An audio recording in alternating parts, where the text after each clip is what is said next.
So now we have defined what is the sorting problem. Again, given a list of items, we want to sort them in, for example, increasing order. We talked again about that it applies to lists where we can order the elements in them. So now we are the next question will be, how do we order things? Before I do this, I want to remind you of something, which is probably many of you have done. Suppose you have an Excel sheet. So for us, when we grade at the end of the semester, when we have an Excel sheet or some sheet of grades, we have multiple columns in this. Usually in such a sheet, we have the rows corresponding to students. So if we have 100 students in the class, we have 100 rows. And we have multiple columns. One column is the student's name. One column is the student ID. One column is for the final exam. One column is for the midterm. 7 columns are for 7 homework assignments. Then we have the column for the average, and so on. When we wanna sort this sheet to basically assign letter grades. So we want to say, for example, all the students who got an average grade between 90 and 100, we are going to give them an A. So we basically need to sort based on that column that has the average grade. I don't want to sort alphabetically based on the student name, because that doesn't allow me to see where are the categories of grades. I don't want to sort based on the student ID. I want to sort based on the average.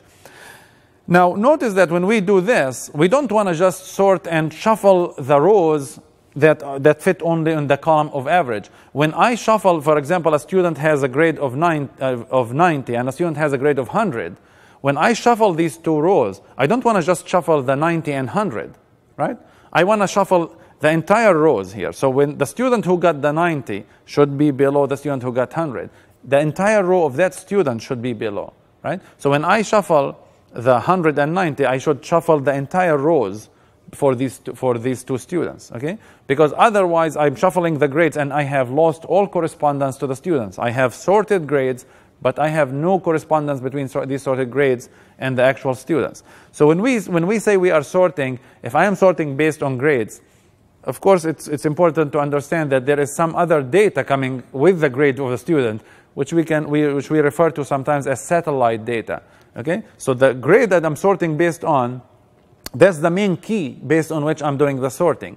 But attached to that key, there is so much information, so much other data, which we call satellite data, that I also need to, every time I shuffle the keys, I need to shuffle all the satellite data that is associated with these keys. So I move the grade of 90 two rows down. I have to move all the data that associated with that 90 2 rows down, okay?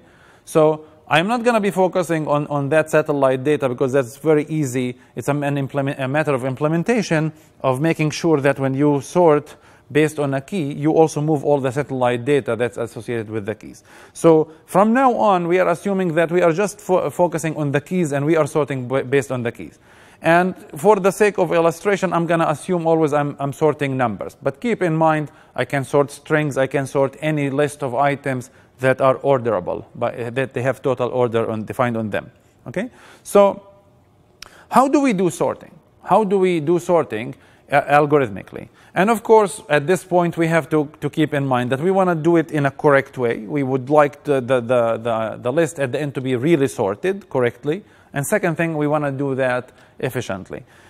Now, this is not a problem where probably the first thing that comes to mind is the brute force manner. So what is the brute force manner here? One way of saying it brute force is, remember that the sorting problem is, in some sense, I can define it as, give me the permutation of the items in the list that has the specific order, right? So if I give you a list of numbers, you can loop over all permutations of that list and find the permutation that satisfies the specific order I want.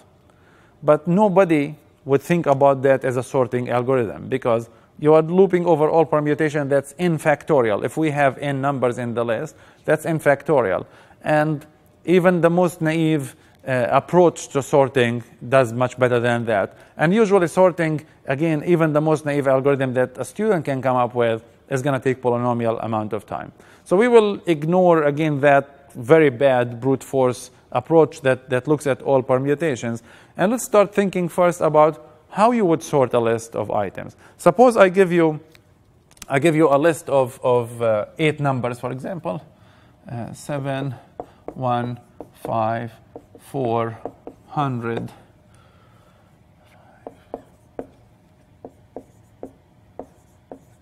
Suppose I have this list of items. I would like to sort them in increasing order, right? I want them to be in increasing order. Right? So one way, so suppose this is the list L here. One algorithmic approach to solving this is, let's create another list L prime, for example. We can create a list L prime. And we start building L prime from L in a very simple way. Since we are sorting in an increasing manner, we can go through this list, find the smallest item, and copy it here. Okay? So you can go from left to right in this list. Start, so you are looking for the minimum. So initialize the minimum, for example, to infinity. So I have min, like min here, that I initialize it to infinity. And as I go through this, I compare the value of min to each value here. If the value is smaller than min, I put that value in min. So infinity is smaller than 7, then min becomes 7. 1 is smaller than 7, 7 becomes 1. 5 is not smaller, 4 is not smaller, 100 is not smaller, 13 is not, 19 is not, 20 is not. I am done. I know the min is 1. So I put 1 here. Once I have 1 here, I mark it that it is done. Right? I repeat the process. I initialize min to infinity, and I go through this, and I will notice that when I go through this, it's going to be replaced by 4. Infinity is going to be replaced by 4, so I put 4 here. I am done. I repeat the process, it will put 5 here. I repeat the process, it's going to put 7. I repeat the process, it's going to put 13. I repeat the process, 19, 20, 100. Right? So this process can be repeated n times, and at the end I will have this list. Right?